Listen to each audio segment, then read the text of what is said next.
Last session. All right. My first, so bear with me. For those of you who weren't here this morning, if that's anyone, I'm Stuart Sierra. I work for Columbia. I'm the sole employee of the program on law and technology, where I've been working on a site called AltLaw.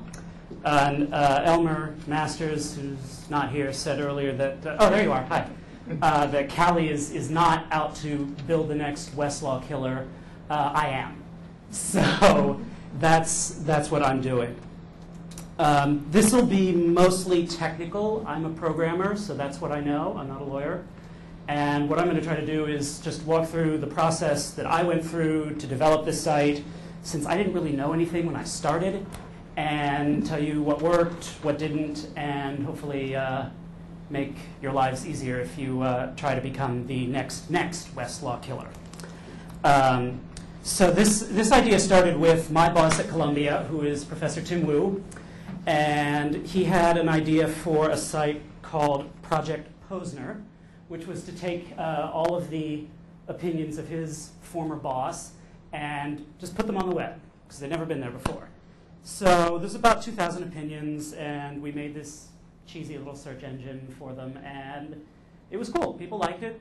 Bloggers liked it. They thought it was a fun idea, and we got some attention for it. So we thought, well, we might as well do the rest of the appeals courts. It's only a few million more opinions.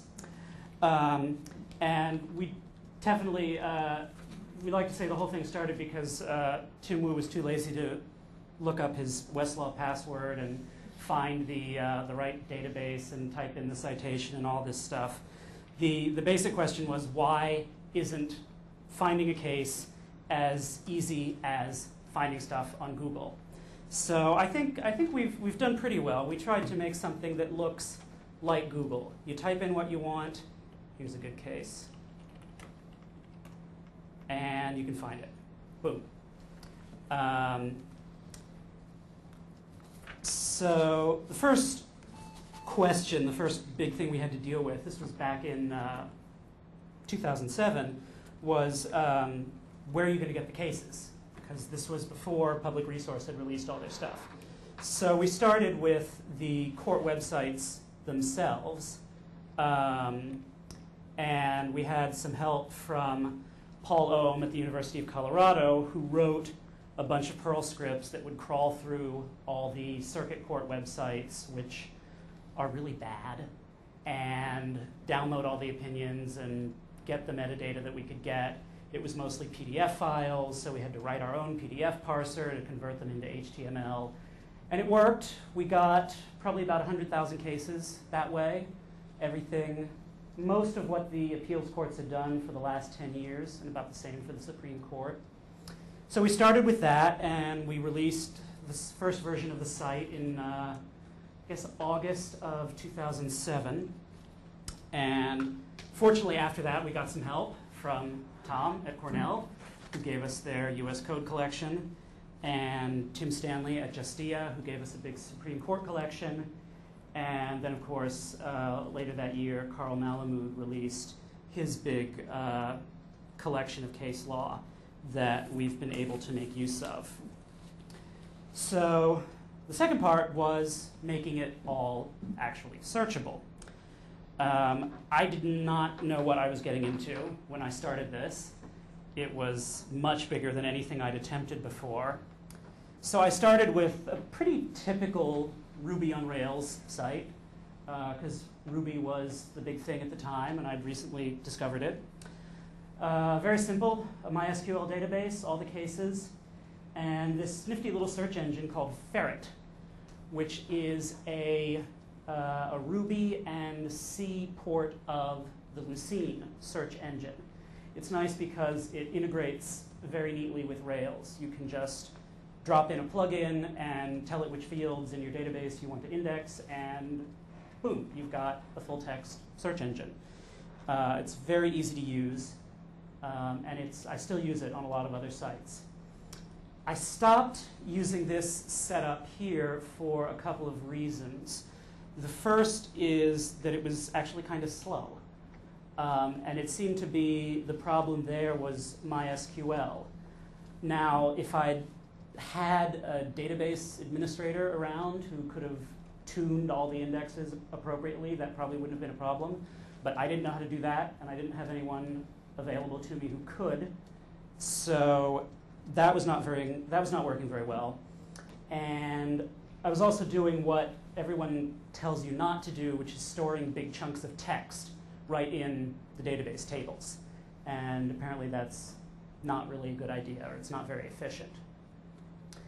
The other problem I had here was that I was using the database libraries in Rails.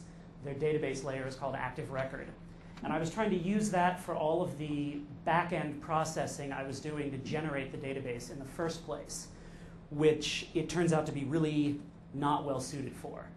The Rails libraries are great for a web app, but they're not very useful. They're not good at all for doing bulk data processing, just because of the way they're designed. Things like you can't step through a set of rows returned from the database. You have to write code to sort of manipulate it to get batches at once, because it tries to create all the objects at the same time. They may have fixed some of that by now, but at the time it was really annoying.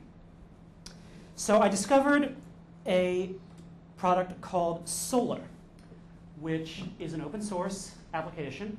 It's sponsored by the Apache Foundation. And what it does, it fills the same role as a database for doing search. It's a search server. And it wraps around the Lucene library, which, if you've ever looked at it, is very good. It has a lot of features, but it's also very complicated.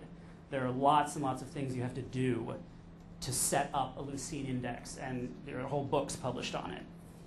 So Solr takes all of that away. It makes it very easy. It runs in the background. You can just submit a query against it, and it works. It's great. And it also has some very nice caching and multi-threading elements to it that actually make it much faster than trying to do your own searches against either a Lucene index or using something like Ferret. So this was a really big help. It runs inside a Java servlet container. I was using Jetty just because it's simple. And the other advantage to this is that because it's, I guess, stable enough, and you can use the Lucene index embedded in Solr for storing whole documents. And you can actually get rid of the database altogether.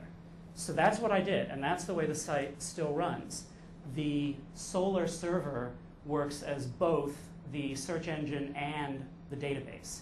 So there's no relational database running on the web server anymore, which turned out to work really well. For dealing with large text, it's faster than, at least faster than MySQL. And it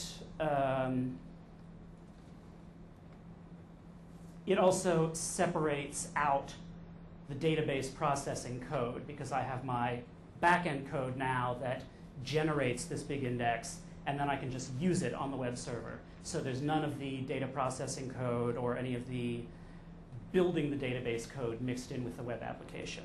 So that has been a big help.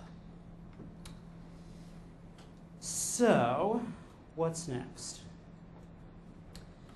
Now I had another big problem, which was that I wanted to do some more sophisticated back-end processing than just parsing out the metadata into tables and indexing it. The big thing I wanted to do was what I call reverse citations, which is just what Lexis and Westlaw do all the time, of course. You've got all these cases, and they have text with citations in it, so you can parse all of those out. That's pretty easy. But then you want to join all of that back to get information like this case is cited by this case, and this case. And I was able to do that. You can see how it looks here. You've got, on one side, these are the citations in this case. And then on the other side, you've got all the citations that cite to this case. And I put them in those places with the idea that you can actually walk forward and backward in time through the history of the citations. But unfortunately, doing this was not so easy because, as I wrote there, it's basically a huge self-join against a table with maybe 1 million links between all the different records. And I was able to do this using a lot of Perl and Ruby scripts, but it was not fun. It took multiple stages of generating indexes and then linking back the indexes to the original documents. And each stage in the process would take around 20 or 30 hours to run on my dual-core development machine. So it worked, but it was very difficult, and every time I made a mistake and something crashed halfway through, I'd have to start all over again, and it would take another 30 hours. So this was not ideal, and I still, to this day, have not finished generating all of the reverse citations for all of the cases. So I started looking for something that would make my life a little easier, and got involved in what I call the search for the grand unified data model, which is, I think, every permutation of the joke. You have a problem and you decide to use XML to solve it. Now you've got 2 problems. I went through that with every possible variation of storing and indexing data. And I really tried everything. I tried, relational databases. I tried working with the Lucene indexes or the Ferret indexes directly and using them as a data source. That did not work well, mainly because they're very slow to update changes. I tried generating XML files. I tried using Berkeley DB. And I lost several months of my life in a black tar pit known as RDF. RDF, if you haven't run into it, is called the Resource Description Framework. It was developed by the World Wide Web Consortium for creating the semantic web, as they call it, where all web pages have metadata embedded in them that programs can read. And it's a very seductive idea. I really like it in principle because you can represent almost any kind of data with it. But it's one of those things that's so abstract and so general purpose that you can, and I did, lose several months of your life drawing little diagrams with schemas and how things are going to relate to one another without writing any actual code. And when you do sit down to write some code, you find out it doesn't work because it's too slow. And the problem is, I think, that the model is not an efficient way for storing a lot of data. I do think it's still useful as an interchange format. And I would like to provide linked RDF data on the web from AltLaw. That's something I want to do in the future. But currently, the open source pure RDF databases, they're not fast enough for doing bulk data processing of any kind. So this led me to where I currently am now, which is MapReduce. MapReduce was invented at Google, and they developed it for doing the kind of big data processing on clusters of thousands of machines that they do. They published a few papers on it with some very illuminating diagrams like that one, but they never published any source code. It has remained a proprietary Google product. So fortunately, Yahoo came along and developed this thing called Hadoop and basically donated it to the Apache Foundation. So Hadoop is an open source implementation of the MapReduce paradigm. And the way it works, you can sort of see it in that diagram, is you run Hadoop, which is a Java application, and it runs on a cluster of machines, and you write a pair of programs. The first one's called your mapper, the second one's called your reducer. The mapper takes each individual record and does something to it. It might pull a piece of information out, it might generate a piece of information, but it just looks at one record at a time.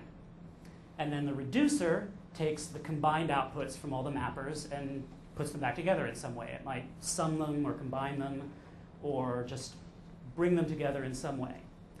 So the way it works is You write your MapReduce in whatever programming language you want, doesn't have to be Java, and then you submit it to the framework running on your cluster, and it will take care of all the distributed processing stuff. It will split your data into chunks, it will distribute it evenly across multiple machines to do the mapping, and it will, if one mapper fails, it will automatically redo that block on another mapper. It really does all the heavy lifting of doing distributed processing, so you can just focus on what the application is. The Hadoop guys have some fancy math that shows why this model works and why it often works better than a database or better than something where you're doing lots of random lookups in an index of some kind. There are no indexes, there are no tables here. Everything happens linearly. You read from one end of the data to the other, which actually ends up being far more efficient than doing lookups for each record when you're dealing with a large collection like this. So that's where I am right now. I am still rewriting a lot of code and regenerating data sets or collecting together. What I have now is probably about a couple million files, some of which we got from public resource, some from the court website, some from other people who donated collections to us. And I'm converting all of those into a simple record-based format. I'm actually using JSON for a record format because I can do it in plain text. And that makes it very easy to write these data processing programs that run in Hadoop. So the only other question, of course, is where do you get a cluster? And fortunately now you can rent a cluster by the hour from Amazon. Very nice, I recommend it. That's about all I can say about it. There are scripts now that come with the Hadoop distribution where you can run one command and immediately fire up a Hadoop cluster running on however many machines you want, and then submit your jobs to it, get the output, and then shut it down again. It's very convenient. So, does anybody have any questions? I'm sorry, I kind of blasted through that very quickly, but if you want to know more about any of that, I can do that. Otherwise, a couple other things I'll talk about. There were some things we've run into that I don't have a solution for right now, and maybe somebody will come along and solve them for us. One of them is you know, the problem of a neutral citation format for American case law. And of course, the courts and lawyers are totally attached to the West reporter page numbering system, which has a lot of problems, particularly the fact that a lot of those citations aren't unique. You could have multiple cases with the same site. Public resource got around that problem by tacking on the docket numbers, but even that's not perfect, especially when you have several docket numbers, or when you have a case that they didn't parse correctly, so they don't have the docket number. You know, it makes them unique for their purposes, but it's still not great. The AALL came up with what they call a universal citation, which consists of the year, an abbreviation for the court, and then a number, which is the number of cases the court has decided that year. So in this, it would be the 104th case decided by the Fourth Circuit in 1989, and the 52nd paragraph of that case, which is neutral, but the problem is there isn't anyone assigning these numbers. So if there are two cases released on the same day, which is not uncommon, which one goes first? You still need some kind of central authority to assign those case numbers. It also doesn't allow for unpublished decisions. So, you know, it's closer, but it's still not perfect. Some people have suggested just combining the court, the date, and the docket number. But again, you have to rely on the docket number being correct, the date being correct, and there's still the issue of which date do you use. Do you use the date the court posted it on their website? Do you use the date that they say it was decided, submitted, whatever they have, and it varies from one case to another. I kind of punted on the whole issue. I just used arbitrary integers, and I'm still using that, which is convenient because the URLs are nice and short, they're easy to link to, but it's probably not a long-term solution because I don't want those numbers to become our proprietary citation. Yeah. I think the solution to that problem is frankly that there is no solution. Well, yeah, and that might be. Other than namespace translation, right? I mean, we do something similar with U.S. code section numbering and file names because internally the only thing it makes sense to do is assign totally arbitrary identifiers that we control. Yeah. You really could start with the VIN number on your car and numbers 1 to 1. The point is that they are unique. Right. Beyond that, you're always going to be tied to somebody else's semantics. Right. Court rules will do that to you, if nothing else. Yeah. So there will always be competing systems out in the world, and the question then is what sort of translation layer are you going to build to get from what the world in its lack of wisdom has seen fit to use to get either to your entirely arbitrary scheme or your proprietary scheme or whatever it turns out to be. I mean, in all honesty, I think AALL has gone as far as anyone is likely to develop a system that courts will adopt. Right. Yeah. You know, and from there you're kind of stuck, right? And you know, I would be happy enough if the courts would adopt something that we could get out of the case text, because right now we can't do that with the reporter citations. I went on record a long time ago as saying a paragraph consists of 2 chunks of text separated by 2 hard returns, and anyone who says differently is just making trouble for me. Right. Right. That's the problem. I mean, making trouble. For any of the cases after the public resource collection ends, which is in mid-2007, we don't have citations, and we won't unless somebody types them in, because they don't exist. They don't exist until West publishes another volume of the Federal Reporter. The other thing I'll mention, just to sort of share this with people, it's been mentioned already that the courts are extremely careless about confidential information appearing in cases. So almost as soon as we started doing this, we got angry emails from people who were saying, you know, I can't believe that this case from 30 years ago is online now, and I want you to take it down. Sometimes I was sympathetic to this. We had several instances of sexual harassment plaintiffs who were worried that they would not be able to get jobs now because the first Google hit for their name is a sexual harassment case. And sometimes I wasn't sympathetic. There were a couple cases of people who had been convicted of fraud, and now were trying to start up new businesses and didn't want this case to be found by their investors. But at the end, I sort of settled on a pragmatic position, which is that I don't want to deal with this. And we put up a policy which basically says we won't take anything down, but if you ask us, we will add it to our robots.txt file and try to keep it off of Google. So that's been enough for people so far. No one's pestered us after we tell them we'll do that. But you know, personally, again, I think this is something like the citation. I think it's something the courts should deal with. But you know, I'm not a legal person. I'm not in that world, so I don't know how anyone could get them to be more careful about that. Another thing we found out, there are actually sometimes social security numbers in case text, and we've had to filter those out. We've also found alien ID numbers, which is kind of the same thing, and there's plenty of potential for abuse of that information.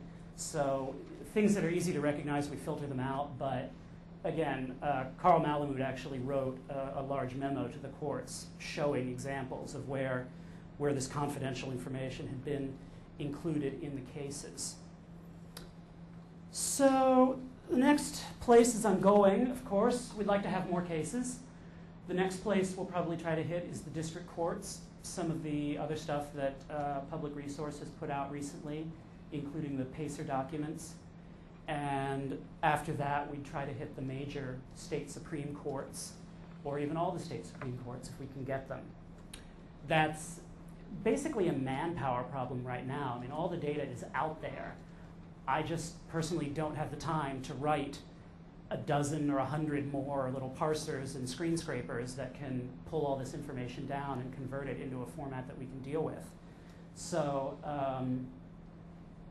you know, I will over time. I will be able to add those, but I haven't yet.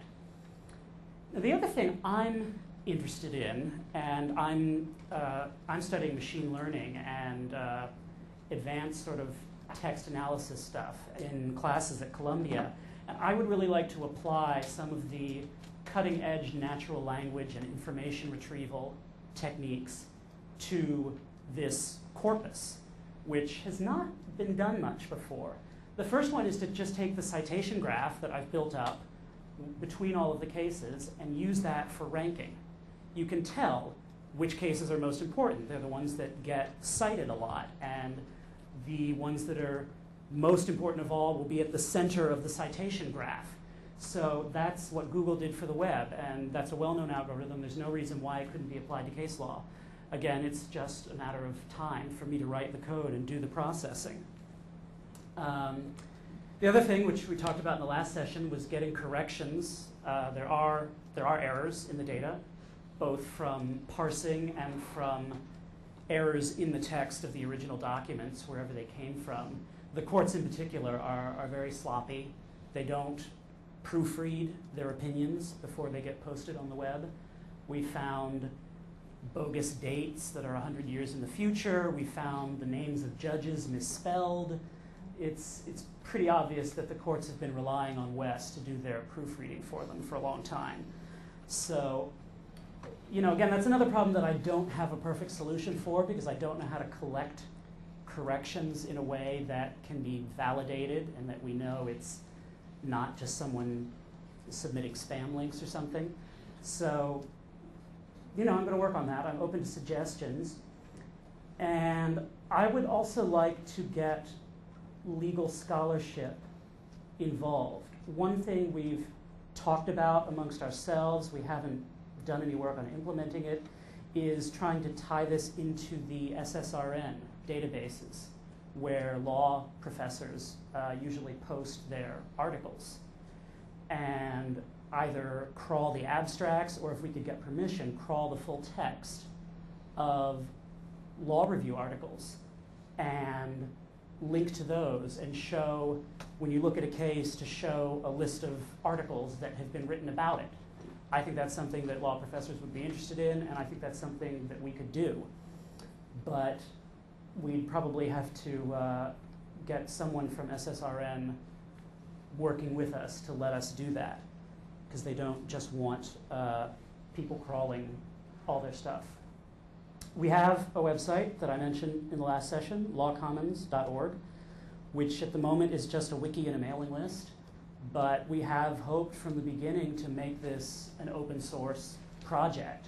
So if we can do that, all the better. And if other people have ideas for projects that they want to work on that are related to text analysis or getting more cases online or making crawlers, you know, come on by. I will host stuff. I will provide a meeting point for that kind of discussion.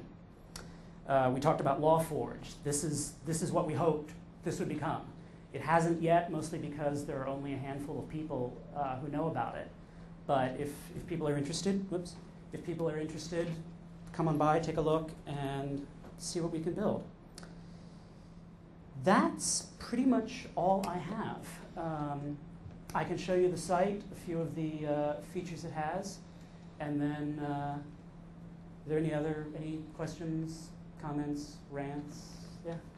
Sometimes the courts do correct their earlier opinions. They'll Yes. issue another published order saying, you know, the opinion previously published at Yeah. whatever is amended in the following respects, and they'll give you basically a diff. But maybe, Right. maybe it's like by striking the last paragraph thereof and substituting for.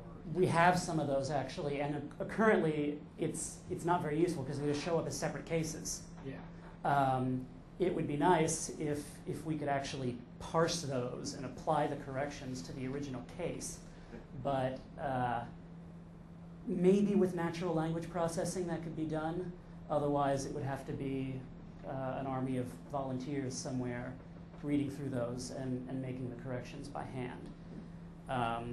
which is tough. I think you could get that, but the projects collectively that everyone here is working on need a little more momentum before you're going to get that amount of participation. So I'll show you a couple things. This is the basic site. We wanted something that would be simple for beginning users who are used to something like Google. We wanted something that would be very simple. You just type in the search phrase and you get something interesting. Say you're interested in copyright. You'll get a bunch of cases. Currently, this is sorted, the ranking of the searches is basically just by word occurrence. It's a pretty primitive search. It does give more weight to the titles. That's why you see the first 3 links there are for cases that have the word copyright in the names of the parties. One neat thing you can do, you can get an RSS feed of the latest cases that match a search. So you can subscribe to that. Yeah. On the previous page, Yeah. you had a link called case coverage.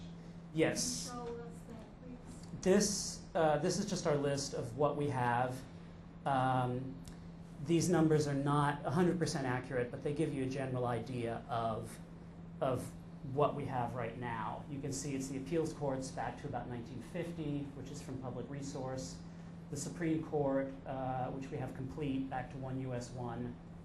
And if you click on one of these links, you can get a graph showing you roughly how many cases we have from each year.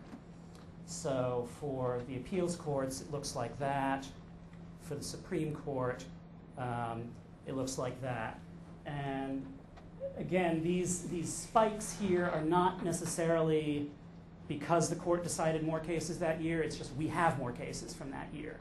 If there are holes, that's probably a problem with our data and not really an accurate representation right now of what the court did in that year. What else can I show you? One of the nice things about Lucene, because it's a very full-featured library, you can do some very fancy advanced searching. You can do proximity searching, phrases, negation. You can search within different courts. You can do date ranges. So I've this interface to try to make this as accessible as possible. And if you really want to go all out, you can actually type in a raw Boolean query in the Lucene query syntax, which is pretty similar to what you'd get with Westlaw. You've got ands and ors and phrases and dates and things like that. So this is what we're providing right now. As I mentioned, there are a bunch of new features that I want to add as soon as I have the time, since at the moment I'm pretty much the only one working on this. So, is there anything anyone would like to know? Yeah. Do you have plans to be more definite in describing your coverage and what cases you do have? Because speaking as a researcher, Yeah.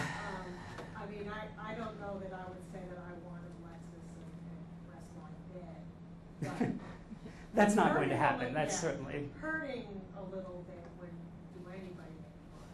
And the thing about me telling students to go to AltLaw first is that if I have to tell them you really need to go to Lexis or Westlaw to make certain you've gotten everything, yeah. That's a problem as far as That is a problem, and the way we've thought about it so far is that we don't want to be the last place people go for legal research, but we do want to be the first. So the advantage to this, it's free and it's very fast. It's really significantly faster than Lexis or Westlaw, and I've worked very hard to keep it that way. It's basically as fast as looking stuff up on Google. But the idea is you can use this quickly, get an overview of what you're looking for, and if you really need to make sure you've got everything, then you go to Lexis or Westlaw. At the moment, as far as exactly what we cover, the problem is I don't really know. We have as I said, about 700,000 cases. But I know there are some missing. I know we don't have every Supreme Court case. Even though we cover from 1 US 1 to the present, I know there are there are at least a few cases missing. But I don't know which ones. People have reported them, and I'll try to fill in the holes where I can, but the only way I know what's missing is from what reports I get. Tom? Can't you pick a lot of that out of your error logs on an automated basis? I mean, you'd think if people are following bad citation links. Yeah, I can get. Yeah, I know some of it from the error logs. I mean, I certainly know where the parsing problems are. And I had a similar experience to John at Rutgers, that I get probably about 2,000 or 3,000 errors out of the public resource corpus of about 700,000. So that's a start, but that's just the errors. I don't know about omissions, although I know that there are some. Carl Malamud has said that there are missing cases in that collection. So yeah, I know some of them are there. And I keep refining it slowly, working on it a bit at a time. Basically, each release I do, it gets a little bit better. But I don't think it's ever going to be perfect. To have perfection, you need human editors. And we don't have that. We probably never will have that. That's something that big corporations like West and Lexis can do. We're trying to do as much as we possibly can while staying within the realm of what can be done algorithmically. And so far that's worked pretty well, but it's a problem we don't have a perfect solution for. Probably also worth pointing out that West and Lexis's collections are not that much better in terms of quality control. They've sort of actively resisted any attempt to audit them. That's true. I know there are huge numbers of errors. Yeah, I mean, West and Lexis decide what goes in. We're still playing catch up. Although in some cases, I did a test early on actually. I picked a certain collection of search phrases and I searched for them both in AltLaw and in Westlaw. And what search engine people call the recall, the number of hits that I got, was roughly the same. I did a very specific search so that there were fewer than a dozen cases, and I got the same dozen cases from AltLaw and from Westlaw, not counting all the cases that I don't have, like the district courts. So Westlaw has all of those. But for what we cover, I think our search is about as good, our advanced search, I should say, is about as good as what you get from West or Lexis. And that's all from Lucene. So there it is. Yeah. I'm a fish out of water on anything technical, but I guess what I'm wondering is maybe a broader question to all the kind of public resource availability of these cases. Have people approached the courts about trying to make this information more available? A little bit. I have not personally. We did have some law students at Columbia who were trying to get in contact. Part of the problem is, as John mentioned, at least for the federal courts, there isn't one person you can talk to, or even one small group of people you can talk to. There's no central authority.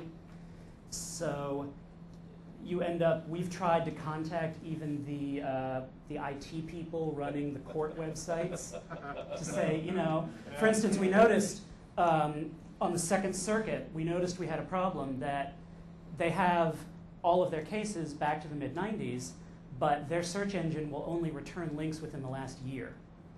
And it generates all the URLs dynamically, so it's impossible to crawl any of the cases before about 2006. And we asked them about it, and they said, oh, we'll look into it. But as far as I know, they haven't done anything about it.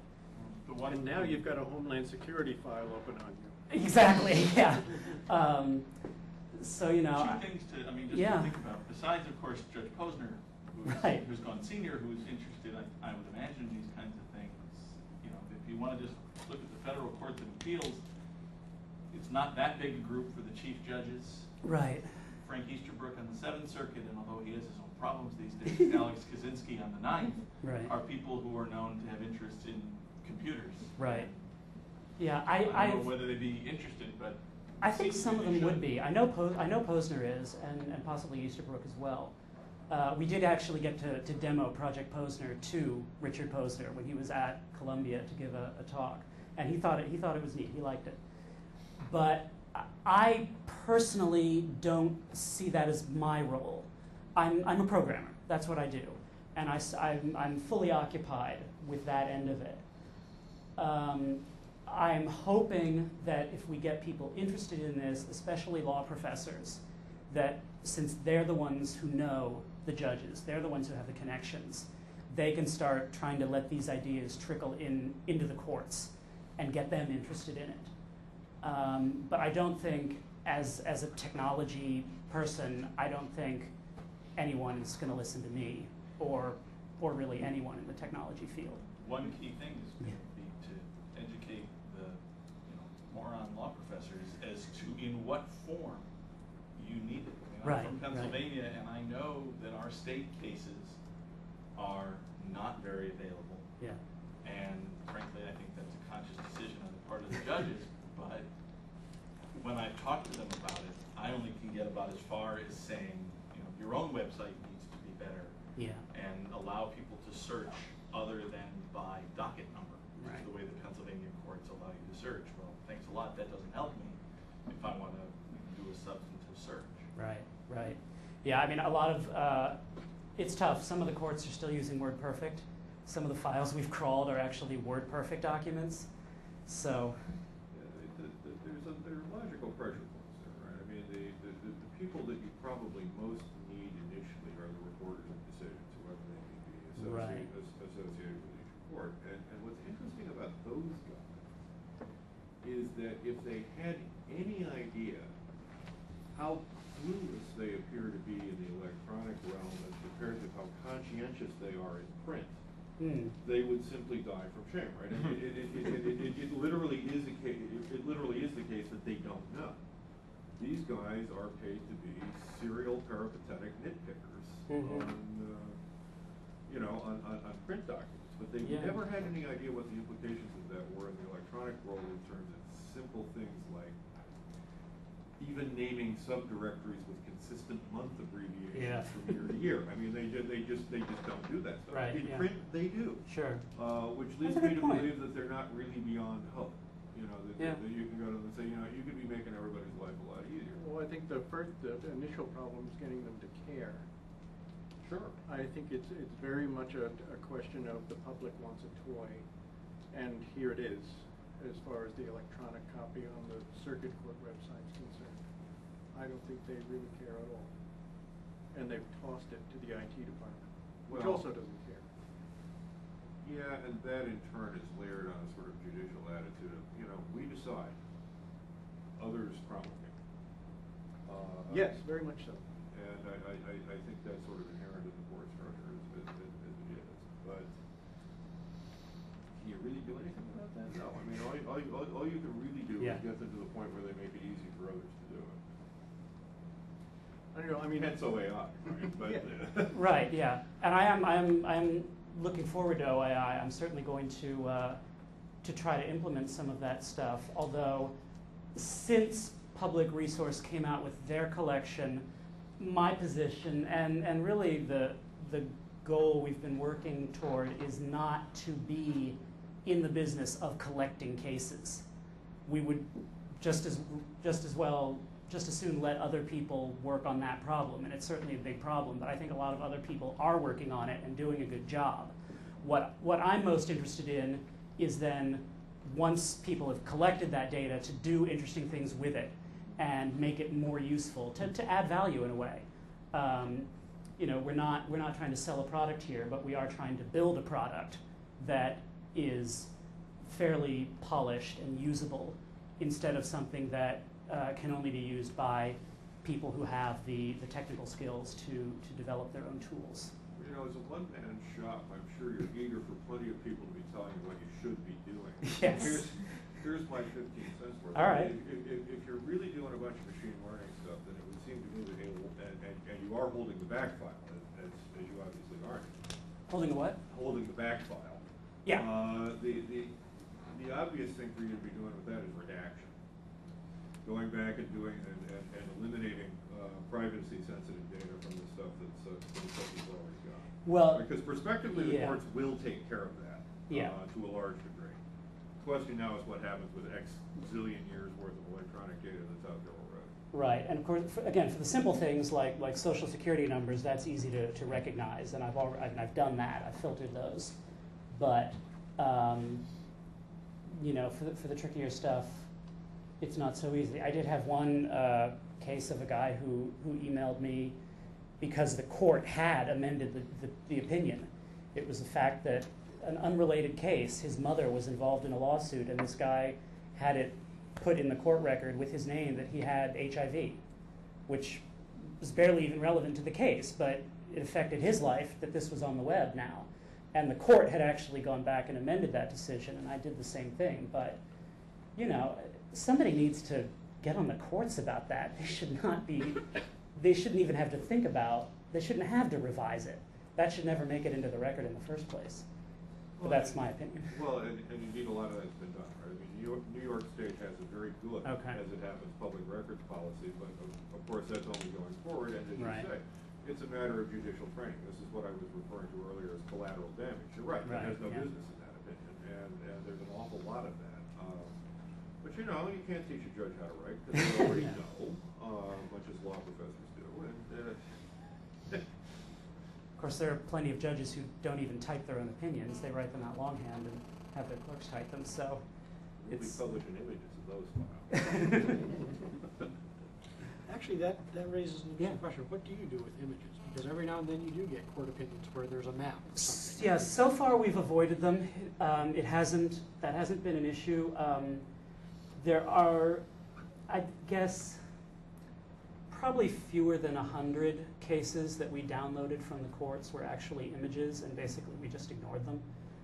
For a while we had the PDFs posted, so you could look at the PDF. Yeah, that's really too bad, because sometimes they're really quite helpful. Kaczynski's dissent in Samsung versus Vanna White versus Samsung Electronics juxtaposes the picture of Vanna White from the Wheel of Fortune set with the robot version of Vanna White that was the subject of the litigation to really pretty good effect, I think. There it is. It's actually it's Kaczynski's opinion dissenting from denial of rehearing en banc, so it might be in one of the site lists. But I put that opinion with the graphics up on Wikisource Okay. too, and I think that it's now been a couple of years since I did that, but I think that what I did was just scan those pages of the Federal Reporter and just kept the images.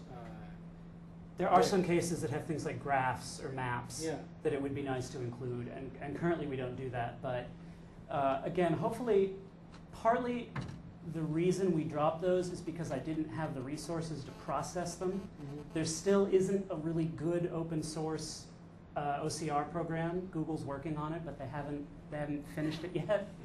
Yeah. But I am probably going to go back at some point to including a link, either a link or the file for the original court PDF if we downloaded it. So if you want to look at that, you can. Another fun feature that I didn't show you. I wrote a feature where you can click this button and it will pop up a close approximation of the Blue Book citation already selected. So you can copy and paste and jump over to your Word program or whatever and paste it in. Boom. And I format it to get the circuit and the year right and stuff. But of course that doesn't work if we don't have the abbreviated title. An interesting thing that I was able to do, these titles, that's not from the public resource data. What they have usually is a full-length thing like so-and-so plaintiff appellant versus so-and-so else defendant, and to get the shortened version, I use the citations in the text. So if I find, let's find one in here. If I find, Eastwood v. Superior Court, like that, well, now I know, now this doesn't apply because I don't have California appeals, but if I did, I could look up that appeals case and I know that this is the abbreviated version of its title. And that's the kind of thing, again, that's definitely adds a lot of value for a lot of people, but it's a big data processing job. And that's what I'm hoping I'll be able to do a lot more efficiently with distributed processing.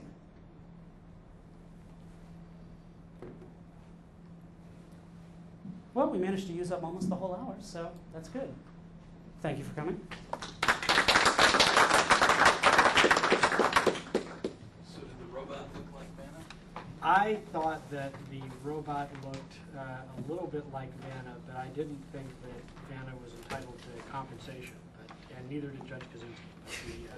But the rest of the Ninth Circuit saw things differently. So, amazingly, you can't use a robot that reminds someone of Vanna White. I'll keep that in mind. Yeah, How much did she win in that case? What's that? What did she win? I don't know what she won.